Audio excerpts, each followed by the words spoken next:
Hello students, welcome to my YouTube channel.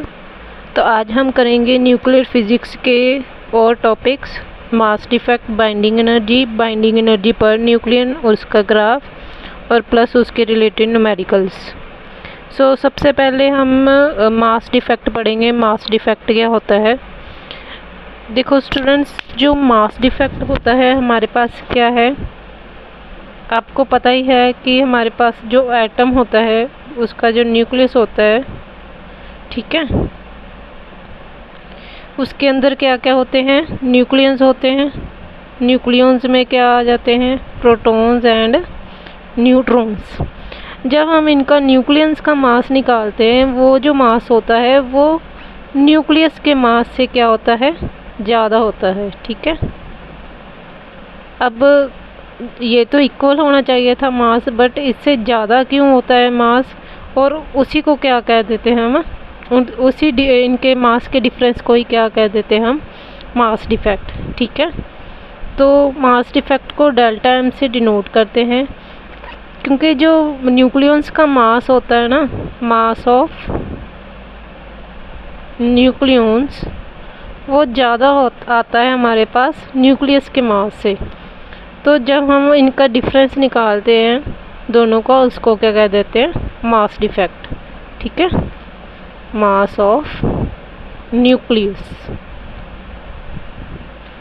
देखो, जो nucleons हैं उसका मास क्या होगा? मास of proton plus mass of neutron. For example हमारे पास क्या है? z नंबर ऑफ प्रोटॉन्स हैं और उन एक प्रोटॉन का मास कितना है? mp। प्लस हमारे पास क्या है? n नंबर ऑफ न्यूट्रॉन्स हैं और क्या है? एक का मास उससे मल्टीप्लाई कर देंगे n। ये हमारे पास क्या गया? मास of nucleus minus mass of nucleus. तो इसको क्या कहते हैं हम? मास डिफेक्ट, और इसको डेल्टा एम से डिनोट करते हैं, ठीक है। तो नेक्स्ट हमारे पास क्या आ जाता है? Binding energy. अब देखो स्टूडेंट्स, जो मास का डिफरेंस आया है ना, ये जो मास किस में कन्वर्ट हो जाता है? एनर्जी में कन्वर्ट हो जाता है, बाइंडिंग एनर्जी में। ये जो एनर्जी होती है ना, ये न्यूक्लियस जो होते हैं, प्रोटॉन्स और न्यूट्रॉन्स, उनको बाइंड करने में हेल्प करती है। इसी से ही क्या है, जो प्रोटॉन और न्यूट्रॉन होते हैं न्यूक्लियस में, वो बाइंड होके अंदर उसके पड़े होते हैं, ठीक है। तो हम बाइंडिंग एनर्जी निकालते हैं। बाइंडिंग एनर्जी का हमारे पास फॉर्मूला होता है डेल्टा एम सी स्क्वायर, ठीक है। तो मास जो हमारे पास डेल्टा एम आया था उसकी वैल्यू फिल कर देंगे, z into mass of 1 proton plus number of neutron into mass of 1 neutron, ठीक है, minus mass of nucleus into C square. ये हमारे पास क्या आ जाती है? बाइंडिंग एनर्जी आ जाती है। देखो स्टूडेंट्स, नंबर ऑफ न्यूट्रॉन्स क्या होते हैं हमारे पास? फॉर एग्जांपल कोई भी एलिमेंट है x a z, तो z क्या होते हैं? प्रोटॉन्स, और न्यूट्रॉन्स क्या होते हैं? a माइनस z, ठीक है। तो नंबर ऑफ न्यूट्रॉन्स मतलब n की जगह हम क्या फिल कर सकते हैं? a minus z। तो बाइंडिंग एनर्जी क्या आ जाएगी? z into mass of proton plus a minus z to mass of neutron minus mass of nucleus into C square, ठीक है स्टूडेंट्स। तो ये था हमारे पास बाइंडिंग एनर्जी का फॉर्मूला। कई बार हमारे से क्या पूछ लेता है? बाइंडिंग एनर्जी पर न्यूक्लियन, ठीक है स्टूडेंट्स। तो फिर हम क्या करते हैं? इसको मास नंबर से डिवाइड कर देते हैं, बाइंडिंग एनर्जी पर न्यूक्लियन, ठीक है। तो इसके रिलेटेड हम कुछ न्यूमेरिकल्स करेंगे। उससे पहले हम इसका ग्राफ देख लेते हैं, इसका ग्राफ कैसे बनता है। देखो स्टूडेंट्स, हमारे पास मास्टर कैडर में एक बार क्वेश्चन आया था, ठीक है, ग्राफ में से ही आया था। तो इसका बाइंडिंग एनर्जी पर न्यूक्लियन का ग्राफ हम मास नंबर के वर्सेस मास नंबर के बनाते हैं, ठीक है। तो हमारे पास जो ग्राफ होता है,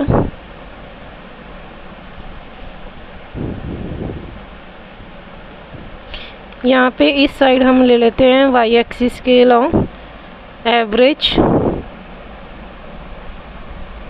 बाइंडिंग एनर्जी पर न्यूक्लियन, ठीक है। और इस साइड हम ले लेते हैं मास नंबर ए।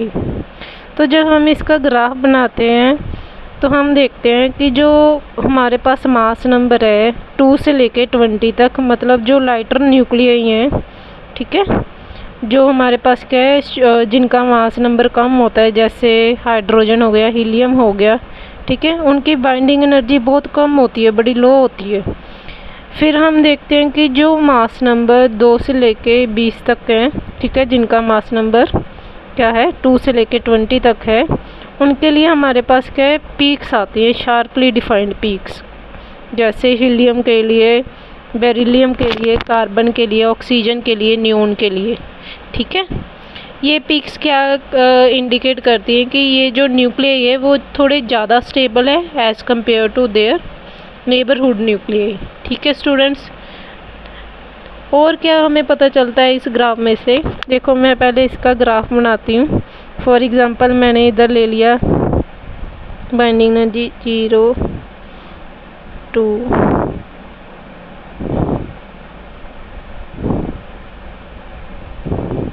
ठीक है स्टूडेंट्स, इधर मैंने ले लिया मास नंबर 8 16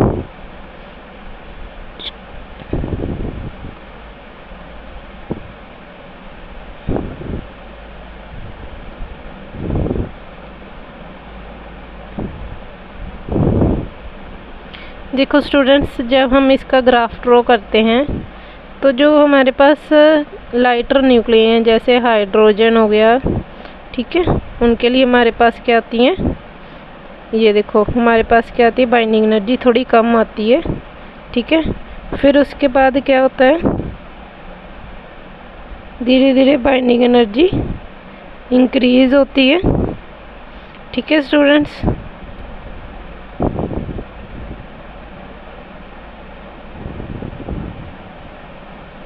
देखो जो स्टूडेंट्स हमारे पास क्या आती है, सबसे ज़्यादा बाइंडिंग एनर्जी किसकी आती है, हमारे पास आती है 8.8 मेगा इलेक्ट्रॉन वोल्ट पर न्यूक्लियन, ये आती है हमारे पास आयरन के लिए, ठीक है। हमारे पास क्या आती है मैक्सिमम बाइंडिंग एनर्जी आती है आयरन के लिए, ठीक है, कितनी आती है 8.8 मेगा इलेक्ट्रॉन वोल्ट, ठीक है, पर न्यूक्लियन। तो हमारे पास क्या आती है ये आयरन के लिए। तो जो हमारे पास जैसे जिनका मास नंबर कम होता है हाइड्रोजन का या हीलियम का, उनके लिए जो बाइंडिंग एनर्जी है वो कम आती है, ओके स्टूडेंट्स। तो जो क्या होती है कर्व होती है ये मैक्सिमम होती है 8.5 मेगा इलेक्ट्रॉन वोल्ट पर न्यूक्लियन, किनके लिए, जिनका मास नंबर 40 से लेके 120 के बीच में लाई करता है। देखो स्टूडेंट्स, जैसे जैसे मास नंबर इंक्रीज़ होता है ना, ये बाइंडिंग एनर्जी की कर्व क्या हो जाती है डिक्रीज़ हो जाती है, मतलब जो बाइंडिंग एनर्जी है जैसे जैसे मास नंबर इंक्रीज़ होता है वैसे वैसे क्या है बाइंडिंग एनर्जी कम होती जाती है, ओके स्टूडेंट्स। तो इसके मैं इम्पोर्टेंट पॉइंट्स लिख देती हूँ आपके लिए, ठीक है। जो हमारे पास क्या है, जो हमारे पास लाइट न्यूक्लियाई हैं, लाइट न्यूक्लियाई, ठीक है, हाइड्रोजन, हीलियम एटसेट्रा, इनके लिए जो बाइंडिंग एनर्जी होती है वो क्या होती है लो होती है, ठीक है। फॉर मास नंबर 2 to 20, ठीक है, हमारे पास क्या आती हैं शार्पली डिफाइंड पीक्स आती हैं इनके लिए, okay students, sharply defined peaks. जैसे हमारे पास क्या हो गया हीलियम हो गया, बेरिलियम हो गया, ठीक है, और कार्बन, ऑक्सीजन, ठीक है, इनके लिए हमारे पास क्या आती हैं शार्पली डिफाइंड पीक्स आती हैं। तो ये इट मीन्स ये क्या है रिलेटिवली स्टेबल हैं, ओके स्टूडेंट्स। 4 क्या होता है हमारे पास, जो जिनका मास नंबर जो है 40 से लेके 120 के बीच में होता है, उनके लिए हमारे पास जो मैक्सिमम वैल्यू आ सकती है, ठीक है, बाइंडिंग एनर्जी की 8.5 मेगा इलेक्ट्रॉन वोल्ट पर न्यूक्लियन आ सकती है। और मैक्सिमम किसके लिए होती है? आयरन के लिए होती है। ठीक है, मैक्सिमम किसके लिए होती है? आयरन के लिए होती है। कितनी होती है? 8.8 मेगा इलेक्ट्रॉन वोल्ट पर न्यूक्लियन। ठीक है, ये हमारे पास क्या होती है? बाइंडिंग एनर्जी पर न्यूक्लियन सबसे ज़्यादा आयरन के लिए। ये क्वेश्चन भी आया था आपके मास्टर कैडर में। तो नेक्स्ट है कि जो 56 जिनका मास नंबर 56 से ज़्यादा है, ठीक है, उनके लिए बाइंडिंग एनर्जी जो होती है वो क्या करती रहती है? डिक्रीज़ करती रहती है। धीरे धीरे क्या करती रहती है? डिक्रीज़ करती रहती है। और सबसे कम किसके लिए होती है? यूरेनियम के लिए होती है। यूरेनियम 235। ठीक है, इसकी बाइंडिंग एनर्जी क्या होती है? इसकी लीस्ट वैल्यू होती है 7.6 मेगा इलेक्ट्रॉन वोल्ट।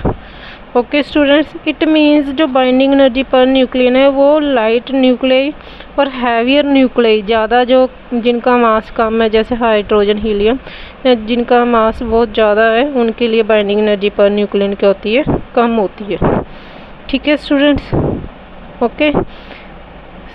सो अगर हमें क्या है, बाइंडिंग एनर्जी ज़्यादा चाहिए तो जो छोटे छोटे जैसे हाइड्रोजन हो गया या छोटे छोटे जो न्यूक्लियाई होते हैं वो क्या कर सकते हैं?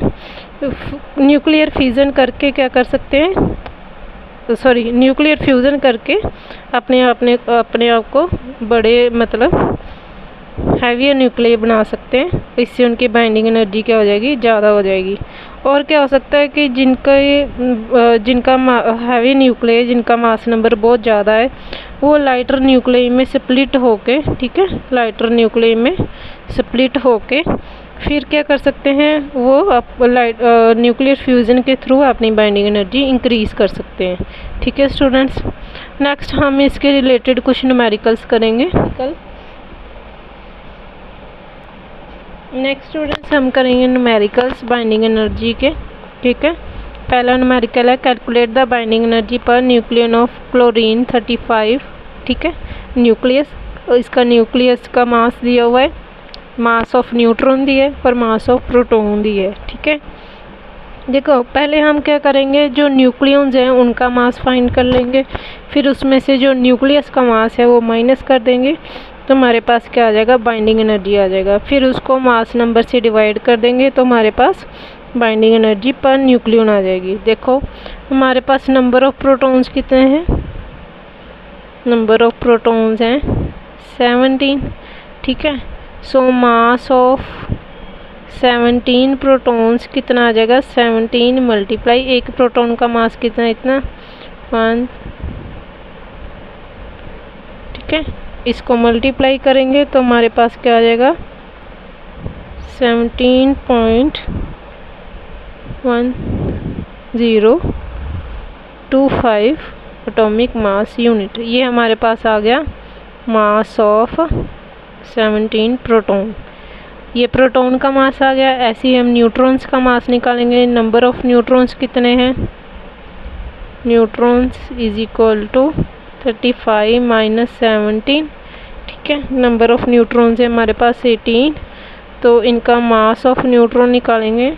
मास of neutrons is equal to कितना आ जाएगा? 18 मल्टीप्लाई मास ऑफ 1 न्यूट्रॉन कितना है ये दिया हुआ है, इससे मल्टीप्लाई कर दो 1.008665। तो जब इसको मल्टीप्लाई करेंगे हमारे पास आएगा 18.155970 एटॉमिक मास यूनिट। ठीक है, ये हमारे पास आ गया मास ऑफ 17 प्रोटॉन और मास ऑफ न्यूट्रॉन्स। ठीक है, तो हम मास ऑफ न्यूक्लियंस निकाल सकते हैं। मास ऑफ न्यूक्लियंस कितना आ जाएगा? दोनों को प्लस कर देंगे, इन दोनों को प्लस कर दो 17.133025 प्लस 18.155970 एटॉमिक मास यूनिट। ठीक है स्टूडेंट्स, तो हमारे पास जब इनको प्लस करेंगे तो हमारे पास आ जाएगा 35.288995। ठीक है, ये हमारे पास क्या आ गया? Atomic mass unit. तो देखो स्टूडेंट्स, आप देख सकते हो ये जो मास आया न्यूक्लियस का, ये थोड़ा ज़्यादा है जो हमें ये न्यूक्लियस का मास दिया हुआ है। तो इसी को ही तो क्या कहते हैं, मास डिफेक्ट कहते हैं। तो इसमें से हम न्यूक्लियस के मास ऑफ न्यूक्लियस में से क्या कर देंगे, मास ऑफ न्यूक्लियस माइनस कर देंगे। तो क्या आ जाएगा, इसको माइनस करेंगे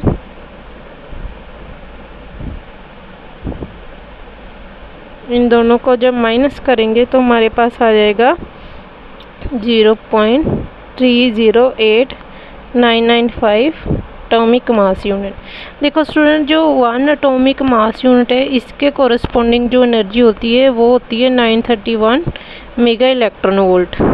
ठीक है, तो हम क्या है, सिंपली जब बाइंडिंग एनर्जी फाइंड करेंगे तो क्या करेंगे, जो ये हमारे पास मास आया है इसको 931 मेगा इलेक्ट्रॉन वोल्ट से मल्टीप्लाई कर देंगे। ठीक है, क्योंकि बाइंडिंग एनर्जी हमारे पास क्या होता है, डेल्टा mc²। तो मल्टीप्लाई करके हमारे पास क्या आ जाएगा, इन दोनों को मल्टीप्लाई करके 288 मेगा इलेक्ट्रॉन वोल्ट ये एनर्जी आ जाएगी। ठीक है, तो हमें क्या निकालना है, बाइंडिंग एनर्जी पर न्यूक्लियन। तो 288 मेगा इलेक्ट्रॉन वोल्ट हमारे पास क्या था स्टूडेंट्स, देखो हमारे पास मास नंबर कितना दिया हुआ है 35। तो इसको क्या करेंगे, 35 से क्या करेंगे, डिवाइड करेंगे। तो हमारे पास क्या आ जाएगा, 8.22 मेगा इलेक्ट्रॉन वोल्ट। ठीक है, ये हमारे पास क्या आ जाएगी, बाइंडिंग एनर्जी पर nucleon. Okay students, next numericals भी सेम ही है। देखो स्टूडेंट्स, हमें क्या दिया है, ऑक्सीजन दिया है, ऑक्सीजन के न्यूक्लियस का मास दिया है, प्रोटॉन का मास दिया है, न्यूट्रॉन का मास दिया है, और हमें बाइंडिंग एनर्जी पर न्यूक्लियन निकालनी है। क्या दिया है, ऑक्सीजन, तो नंबर ऑफ प्रोटॉन्स कितने, 8, नंबर ऑफ न्यूट्रॉन्स कितने, 8। तो हम मास निकाल लेंगे, मास ऑफ 8 प्रोटॉन्स कितना आ जाएगा, 8 मल्टीप्लाई 1 प्रोटॉन का मास कितना है, 1.007825 एटॉमिक मास यूनिट।